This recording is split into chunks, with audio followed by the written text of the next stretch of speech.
Hello বন্ধুরা, তোমরা সবাই কেমন আছো? এই যে ভিডিওটা দেখছো, এই ভিডিওটা কিন্তু প্রায় মাসখানেক আগেকারের ভিডিও।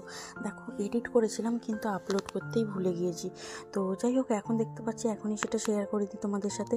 আর এই যে ভিডিওটা দেখতে পাচ্ছ, এখানে কিন্তু আমার মা এসেছিলো তখন আমাদের বাড়িতে। তার কারণ তোমাদের আমি বড় ভিডিওতে বলেছিলাম কিনা আমার খেয়াল নেই। সেই সময় আমাদের মা, মানে আমার শাশুড়ি মায়ের চোখ অপারেশন হয়েছিল, তাই জন্য আমার মা এসে বেশ কিছুদিন আমাদের বাড়িতে ছিল। তো সেই সময় হঠাৎ করে একদিন দুপুরবেলা খাওয়া দাওয়ার পর মাকে বললাম, চলো তোমাকে নিয়ে গিয়ে একটু অবনীন্দ্রনাথ ঠাকুরের বাগান বাড়িতে ঘুরিয়ে আনি, যেহেতু তুমি আগে কখনো ওখানটা ঘোরোনি। তাই কিন্তু আমি এমনি এসে মাকে দেখি এখানে কোথাও এবারে কোনো ফুল গাছও লাগায়নি, আর কোনো মানে সবজির যে গাছগুলো বসে সেগুলোও বসায়নি। তো কী করবো, এমনি চারিদিকটা ভালোভাবে ঘুরিয়ে নিয়ে মাকে বললাম, চলো নিজেদের একটু স্মৃতিচারণা করে নিই ছোটোবেলার। তাই মেয়েদের সাথে একটু খেলাধুলা করে নিচ্ছিলাম। আর দেখো, এই সামনের যে ফ্রেমটা দেখতে পাচ্ছ কত সুন্দর লাগছে না দেখতে? আমারও বেশ ভালোই লেগেছে।